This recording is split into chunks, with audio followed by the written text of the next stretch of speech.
Qu'est-ce que les métaverses? Salut à toi, j'espère que tu as la forme. On ne peut pas passer à côté ces derniers temps, c'est obligé que tu aies entendu parler de ces fameux métaverses. Notamment par exemple grâce à Facebook, qui a carrément renommé son groupe en Meta, c'est-à-dire tout ce qui contient WhatsApp, Instagram par exemple, ou même le réseau social Facebook en lui-même. Tu as peut-être entendu parler ces derniers temps de projets crypto également, qui parlaient de métaverse. Alors du coup, on va voir ce que c'est, le potentiel que ça a, et je vais te dire également ce que j'en pense, parce que j'ai quand même quelques petites choses à dire. Mais comme d'habitude avant, tu connais la routine maintenant, si jamais la vidéo te plaît, n'hésite pas à me mettre un petit like et à t'abonner pour ne pas louper les prochaines vidéos, ça m'est vraiment d'un très grand soutien, merci infiniment. Et si jamais ça t'intéresse également, je co-rédige une newsletter avec l'équipe de Crypto Nation, donc dedans par exemple tu vas retrouver les actualités importantes du mois, tu vas retrouver un point sur le marché, on va te présenter des projets crypto, des outils aussi qui peuvent être très utiles et également d'autres choses qui peuvent pourquoi pas t'aider. Donc n'hésite pas à t'inscrire, je te mets le lien également en description et en commentaire épinglé. Donc maintenant que ça c'est dit, du coup qu'est-ce qu'un métaverse? Le concept est relativement nouveau, donc c'est compliqué de donner une définition actuellement. Il y a plusieurs définitions qui sont données. Alors, tu peux voir ça comme un univers parallèle. Certains voient ça comme une extension de notre univers. Alors après, si tu prends le mot à sa racine, méta, ça veut dire au-delà. Et verse, c'est la contraction de universe, donc ça voudrait dire au-delà de l'univers. Alors je suis pratiquement sûr que tu as déjà vu ou au moins entendu parler de métaverse, notamment par exemple avec des œuvres comme celle de Matrix, si tu as vu le film. Là, typiquement, on est dans le cas du métaverse. Les personnages se développent principalement dans cet univers-là. Si plus récemment tu as vu le film Ready Player One, il est également question de métaverse, bien qu'on soit plus dans un milieu gaming, ça reste du métaverse. Si tu es fan par exemple d'animation japonaise, très souvent tu as des animés avec par exemple comme Sword Art Online, un univers métaverse. Ce concept de métaverse en fait d'ailleurs fantasmer plus d'un. Imagine par exemple que tu vas dans un univers où tu vois par exemple des cailloux flotter, dans lequel tu peux voler, dans lequel je sais pas, tu peux découvrir de nouvelles planètes très rapidement, ça forcément, ça peut vraiment attirer. Par contre, il faut aussi comprendre qu'il y aura des personnes qui seront beaucoup plus hostiles à ça, et d'ailleurs on parle carrément de révolution quand on parle de métaverse, et forcément en général les révolutions c'est toujours mal perçu au début. T'as juste à regarder par exemple avec l'exemple de Internet, au début on disait que c'était vraiment pas bien. Personnellement je ne vais pas rentrer dans ce débat là dans cette vidéo parce que forcément ça mériterait une vidéo entière, mais je t'invite quand même à écouter les deux sons de cloche, ceux qui sont pro-métaverse et ceux qui sont anti-métaverse. Je pense sincèrement que la vérité ne va pas se trouver d'un côté ou de l'autre, mais plutôt au milieu, c'est-à-dire au niveau de ces deux points de vue. Et je pense que c'est quand même très important de se faire son propre avis soi-même et de regarder tout ce qui se dit à droite et à gauche. Alors si on parle de plus en plus de métaverse, c'est pas uniquement grâce à Facebook, enfin je devrais dire maintenant Meta, c'est aussi parce que on a la technologie qui permet d'aller vers cette direction-là. Maintenant par exemple, on a tout ce qui est déjà réalité augmentée et réalité virtuelle, donc la réalité virtuelle c'est avec les fameux casques Oculus Rift qui te permettent d'avoir une immersion totale dans un univers en 3 dimensions.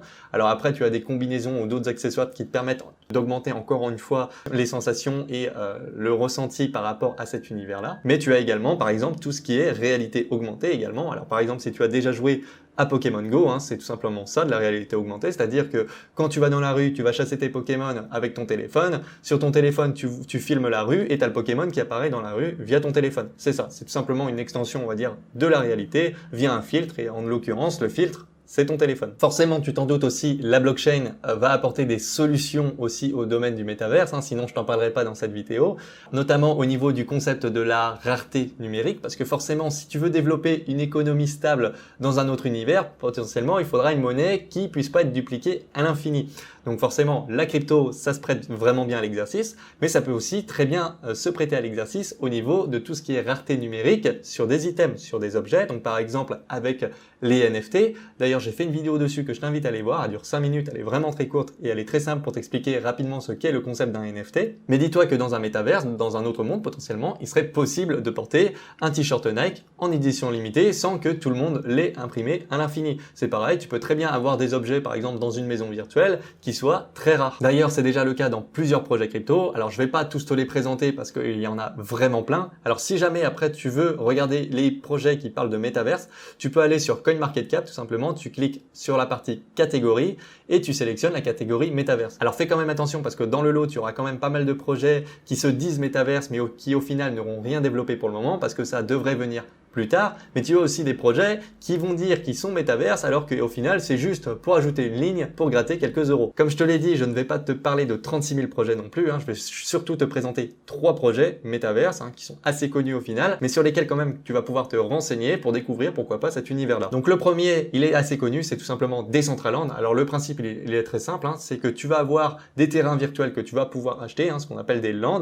et sur ces terrains-là, tu vas pouvoir faire tout ce que tu veux. Donc par exemple, tu vas pouvoir faire comme certains, montrer tes NFT, les exposer dans des galeries d'art. Il y en a d'autres qui vont faire des casinos en ligne, d'autres qui vont vendre de l'espace publicitaire, et tu vas vraiment tout un marché à ce niveau-là. Le deuxième projet est assez connu également, en fait les 3 sont connus, c'est tout simplement OVR.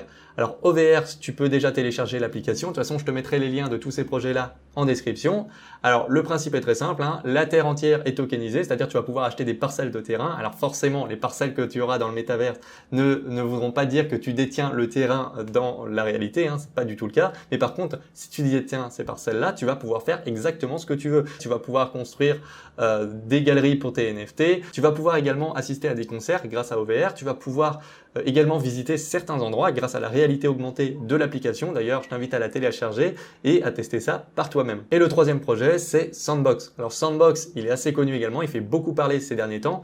Alors c'est un mélange tout simplement entre Decentraland et Minecraft, si tu connais le célèbre jeu. Personnellement, je l'ai essayé un petit peu, mais je n'ai pas le pass alpha, c'est-à-dire qu'actuellement on est encore sur une alpha, et bientôt ça devrait être ouvert au grand public. Alors tu as quand même pas mal de choses à faire dessus, c'est vraiment un jeu qui a l'air assez complet. Alors j'ai des connaissances qui l'ont essayé, et elles avaient l'air assez contentes du résultat, elles avaient l'air de plutôt bien s'amuser. Alors honnêtement, je sais pas trop ce que ça va donner encore, mais c'est quand même une des plus grosses capitalisations au niveau des projets métaverses, donc je pense que ça vaut le coup pour toi d'aller regarder et au moins de te renseigner sur ce projet-là. Autre chose également qu'il faut savoir, c'est que les métaverses, et ça je pense que tu t'en doutes, ça a quand même énormément de potentiel, sinon on n'en parlerait pas autant. Alors tu as juste à voir par exemple ce que tu peux faire au niveau du gaming déjà, parce que quand tu joues à des jeux vidéo, à la base par exemple, c'est pour techniquement t'évader, aller dans un autre univers, te décontracter. Et bah forcément, le métaverse va très bien s'appliquer à ce cas de figure-là, mais ça peut aussi très bien s'appliquer pour d'autres concepts, comme par exemple dans le domaine professionnel, c'est-à-dire que si moi par exemple je veux aller à une réunion en France, là ça va être un petit peu compliqué, il va falloir que je prenne des billets d'avion, il va falloir faire aussi un test PCR au passage, il va falloir aussi prendre du temps parce que forcément ça va pas prendre 2 heures pour faire le voyage, donc je vais perdre pas mal de temps. Alors rien ne m'empêche par exemple d'aller dans un métaverse, dans une salle de réunion, et ça sera plus simple. Ça serait tout simplement au final une évolution de tout ce qui est Teams, de tout ce qui est Zoom, Skype, etc. Et d'ailleurs tu peux aussi pousser ce concept dans le domaine des particuliers, c'est-à-dire pour contacter ma famille, ça pourrait être très utile aussi, et du coup à ce moment-là ça ferait aussi carrément un nouveau réseau social. Et c'est d'ailleurs pour ça que Facebook s'intéresse autant au métaverse, parce qu'ils comprennent que potentiellement le futur des réseaux sociaux, le futur des réseaux pour se contacter, etc., ça va être dans du métaverse. Un autre domaine pour lequel le métaverse peut vraiment avoir un énorme potentiel également, c'est dans le domaine de l'éducation. Je suis sûr par exemple que tu es déjà allé dans un musée, au moins quand tu allais à l'école quand tu étais gamin, et qu'à un moment donné, dans un des musées, on t'a proposé d'aller voir un film tout simplement pour, je sais pas moi, si imaginons tu vas dans un musée qui parle de la Révolution française à Paris par exemple, et à ce moment-là, dans ce musée par exemple, on te présentait un film sur la ville de Paris à cette époque-là. Rien ne t'empêche à ce moment-là, plus tard dans un métaverse, de donner des Oculus Rift à la place aux personnes qui rentreraient du coup dans un métaverse, leur présentant une représentation beaucoup plus fidèle de la ville de Paris, et ça serait beaucoup plus parlant que quelques photos ou quelques peintures. Ça peut également être utile par exemple pour des étudiants en médecine, c'est-à-dire par exemple ils pourraient aller dans un métaverse, dans un bloc opératoire, donc il n'y aura pas de procédure sanitaire, rien du tout, vu que ça sera dans un métaverse, il n'y aura pas de danger non plus, et ça pourrait être utile pour comprendre pas mal de concepts, pas mal de choses, et ça pourrait s'appliquer également à plein d'autres concepts au niveau de l'éducation. Donc tu l'auras compris, je pense réellement que le métaverse a énormément de potentiel à l'avenir, et encore là je t'ai donné quelques exemples de cas de figure, je suis sûr qu'il y en a auxquels je n'ai même pas pensé et qui seront pensés bien plus tard. Il est possible également que j'en ai oublié, c'est même quasiment sûr, donc vraiment ça a énormément de potentiel. Alors par contre, il y a aussi une chose qu'il faut que je te dise, c'est que je suis quand même assez mitigé par rapport au métaverse. Alors pourquoi je te dis ça après toutes ces belles paroles? Pour plusieurs raisons en fait. Déjà, quand tu regardes les métaverses à l'heure actuelle, comment c'est fait, qu'est-ce qu'on peut faire dessus, je trouve ça encore assez limité. On sent bien qu'on est au début de quelque chose, et je pense qu'il y a encore beaucoup de hype par rapport à ça. T'as qu'à voir tous les projets qui se développent à ce niveau-là. T'as plein de projets qui disent nous on fait du métaverse, alors encore une fois ils ne font pas de métaverse, c'est juste pour du marketing, pour se faire un peu plus de pub, parce que ça parle bien en ce moment les métaverses. Donc clairement je pense qu'il va y avoir une bonne purge à ce niveau-là, et donc il va falloir faire bien comme il faut ses recherches, parce que forcément il y a déjà énormément de concurrence, même si on ne parle pas de tous ces nouveaux projets qui au final ne font pas de métaverse, il y a quand même beaucoup de concurrence. Et forcément, quand il y a beaucoup de concurrence, au bout d'un moment, il y a un tri qui est fait par le marché, hein, ça c'est tout à fait naturel, et seuls les plus forts projets vont rester. Donc il va bien falloir faire ses recherches, il va bien falloir être sélectif, et donc du coup, il va bien falloir sélectionner les projets pour lesquels tu penses qui vont rester à l'avenir. Personnellement, je pense vraiment qu'on en est au tout début, encore une fois, hein. On en parle beaucoup ces derniers temps, mais je suis désolé, quand je vais sur Decentraland, par exemple, au bout de 10 minutes, par exemple, je m'ennuie. Il n'y a pas grand-chose à faire au final. Il y a certes des applications qui sont possibles, mais ça reste encore assez limité. Je pense que l'avenir nous dira si, par exemple, Decentraland va vraiment continuer à avoir du succès, ou si au contraire, il va s'effondrer. C'est pareil pour d'autres projets, et je pense que ça, seul le temps le dira. Donc, il faut bien faire ses recherches, encore une fois, je le dis tout le temps, faut pas investir n'importe comment, sinon t'es pas différent d'un joueur de casino. Quand je vois l'intérêt de certaines personnes, hein, je me demande sincèrement si elles pensent pas que ça sera dans quelques jours qu'on aura un Ready Player One. Clairement, on n'y est pas du tout, hein. Il va falloir beaucoup plus de phases de développement, il va falloir résoudre beaucoup plus de problématiques, donc il va falloir quand même redescendre un petit peu sur terre, mais en tout cas, les résultats sont quand même très encourageants. Un dernier point aussi que je voulais aborder, qui est quand même important, c'est la vision du métaverse, parce que certains pensent qu'on aura plusieurs métaverses différents, et certains pensent également qu'on aura en fait un seul métaverse qui va tout gouverner. Donc ça, encore une fois, seul l'avenir nous le dira. Pour le moment, il n'y a pas de réponse fixe, hein. D'ailleurs, c'est comme pour les blockchains, hein.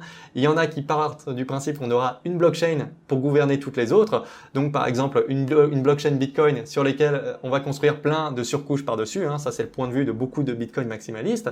Et tu vas avoir au contraire d'autres personnes qui vont penser justement à un système d'interopérabilité avec plusieurs blockchains et d'autres blockchains qui vont faire le pont, comme par exemple Cosmos ou par exemple Polkadot. Et là, tu l'auras compris, c'est le même principe, c'est toujours pas fixé. Seul l'avenir nous le dira. En tout cas, si jamais tu as des questions, n'hésite pas à les mettre en commentaire également. Si tu as des choses à ajouter ou même tout simplement des métaverses à partager, n'hésite pas également à le faire. En tout cas, si jamais la vidéo t'a plu, encore une fois, n'hésite pas à me mettre un petit like et à t'abonner pour ne pas louper les prochaines vidéos. Je te dis à la prochaine. Ciao!